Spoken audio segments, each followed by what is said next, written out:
mon expérience d'œufs congelés. J'avais vu ce tuto sur YouTube et j'ai trouvé ça super sympa parce qu'en fait c'est vrai que la gestion des œufs c'est super compliqué. Soit on en a un plein panier, ou il nous en reste 3, il faut choisir entre faire des greffes et un œuf au plat par exemple, ou alors c'est la dèche complète. Donc j'ai pris un moule à muffins, un peu en silicone pour que ce soit facile de les enlever quand ils seront gelés. Et par petite alcôve, hop, un œuf, un autre œuf et au congélateur. Et voilà donc les petits œufs congelés. Ils sont jolis, non? Hein? N'est-ce pas, Franny? Bon, maintenant qu'on a des œufs congelés, qu'est-ce qu'on en fait? Donc, moi, je vais vous montrer déjà 2 petites recettes. Donc, des petits œufs brouillés et puis un œuf poché.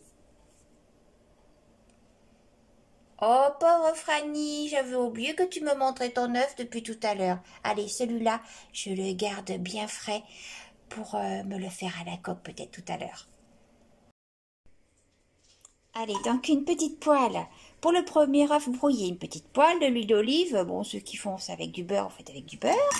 Voilà. Alors, peut-être pas faire trop réchauffer la poêle avant, comme si c'était des œufs frais quand même, hein, parce qu'ils sont gelés et ça pourrait brûler, trop crépiter, etc.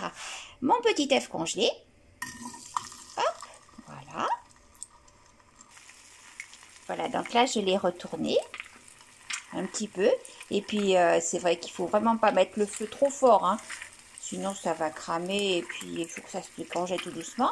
Et si je vous montre cette vidéo, c'est que donc j'ai déjà testé. Et franchement, c'est super bon. J'ai été surprise que le goût n'ait pas été du tout altéré. C'était super bon. Allez, on se retrouve un petit peu plus tard.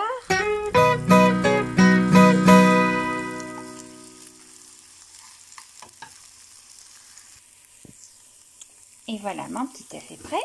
Hop, j'ai fait un petit mélange de ciboulette, sel, poivre. Voilà.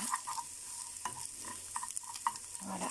Et c'est une histoire qui est terminée. Et ça sent vraiment bon comme l'œuf frais. Et le goût, comme je vous ai dit, mais ne change pas du tout. L'avantage aussi de les congeler les œufs, c'est que vous pouvez avoir des œufs toujours frais quelque part.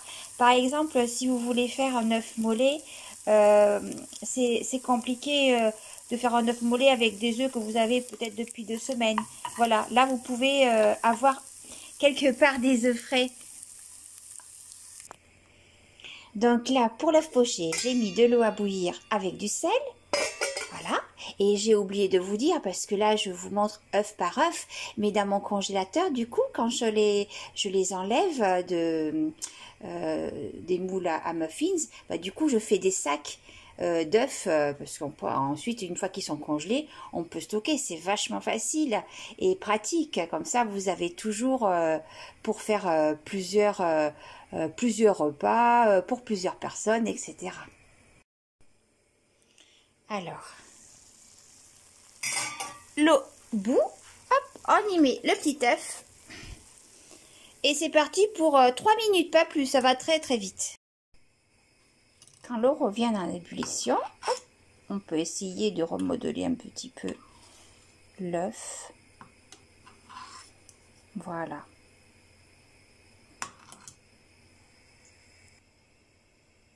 Et voilà, en fait, je n'ai même pas laissé 3 minutes, 2 minutes suffisent. Hein, parce qu'ensuite, justement, le jaune, il va être trop cuit. Et puis, il va finir tranquillement de se décongeler. S'il n'est pas tout à fait décongelé dans votre assiette, mais ça va très très vite, en fait, les œufs pochés.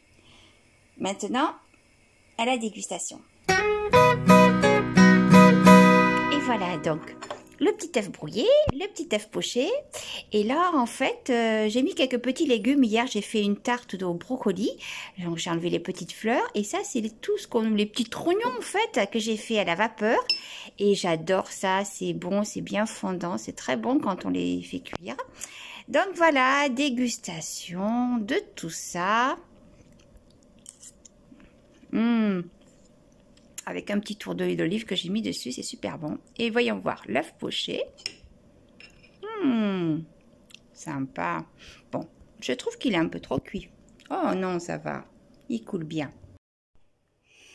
Et donc, je vous montrerai comment passer de ce petit œuf-là en le décongélant tranquillement au réfrigérateur pour pouvoir faire après vos préparations de crêpes, gâteaux, etc. Voilà, j'espère que cette petite vidéo vous aura plu, peut-être appris des choses. Et puis, n'hésitez pas à me laisser des commentaires.